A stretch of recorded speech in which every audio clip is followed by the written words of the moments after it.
Urganch shahridagi Jaloliddin Manguberdi nomidagi Harbiy akademik litseyning navbatdagi bitiruvchilarga diplom topshirish marosimi o'tkazildi. Tafsilotlar hozirgi lavhamizdan o'rin olgan.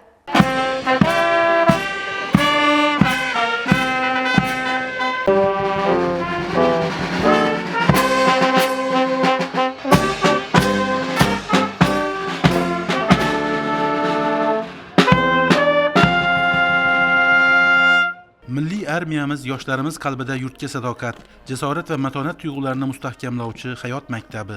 Shu bois yosh avlodni vatan himoyasiga kamarbasta bo'la oladigan shijoatli farzand qilib tarbiyalash hamda O'zbekiston Respublikasi Qurolli kuchlari safida xizmat qilishga yo'naltirish dolzarb ahamiyatga ega.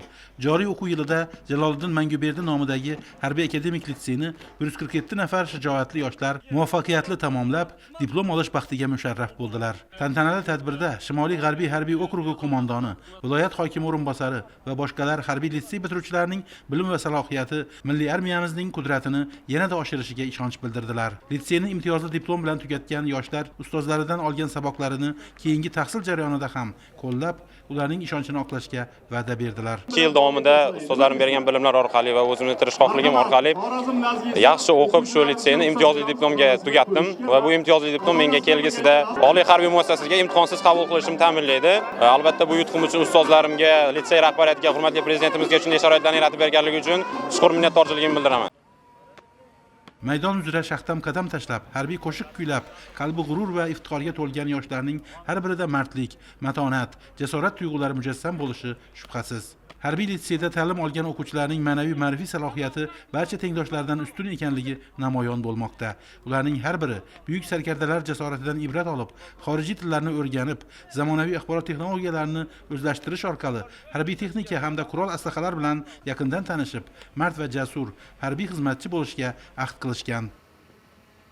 Mani o'g'lim Malikboyev Fayozbek bugun mana shu Jaloliddin Manguberdi nomli akademik litseyni bitirdi. Bundan juda ham xursandman, faxrlanaman bolajonim bilan va barcha ota-onalarni mana shu farzandlari bugun shu litseyni bitirganlari bilan tabriklayman. Bolam tug'ilgandan orzu qilardim, vataniga xizmat qiladigan munosib shu qahramonlarimiz Jaloliddin Manguberdi Alpomish singari bir farzand bo'lib yetishishini bugun Allohga ming shukrki, mana shu orzularim ro'yobini ko'rib turibman. Vatanparvarlik tuyg'usi o'ylaymanki, farzandlarimizga ona allasi bilan kiradi.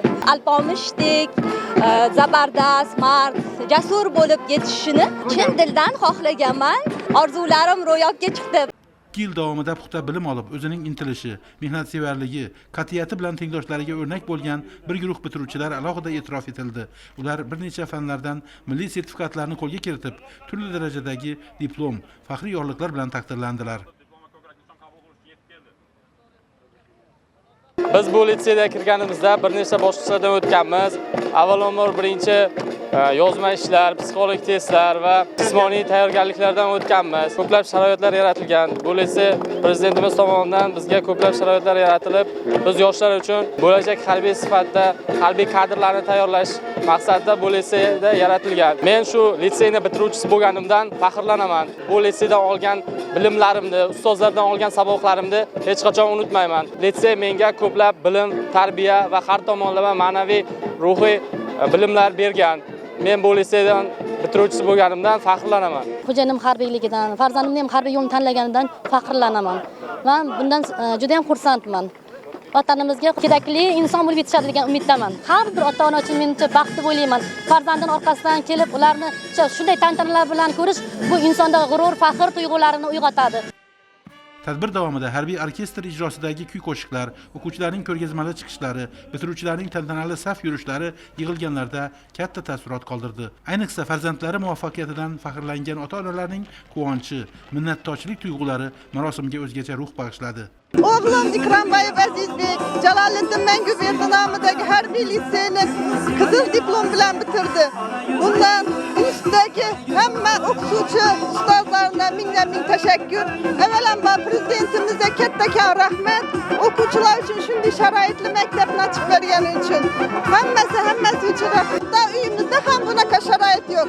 O'g'limizni shunday barkamol yosh, kelajakka buyuk xizmat tegadigan yosh o'g'lon qilib tarbiyalagani uchun katta rahmat aytaman. Vatanimizni kelajakda himoya qilib, halovatidan, uyqusidan, barchasidan kechib himoya qiladi. Vatan himoyasi muqaddas burch, davlat xavfsizligi, chegaralar daxlsizligini ta'minlash esa sharafdir. O'ylaymizki, aqlan yetuk, jismonan baquvvat, chuqur bilim va salohiyatga ega bo'lgan bitiruvchilar albatta xalqimiz ishonchini oqlaydilar. Vatan himoyachisi bo'lishdek mashaqqatli, biroq sharafli yo'lni tanlagan yoshlar kelgusi faoliyatida ham mamlakat ravnaqi uchun kamarbasta bo'lishiga ishonamiz.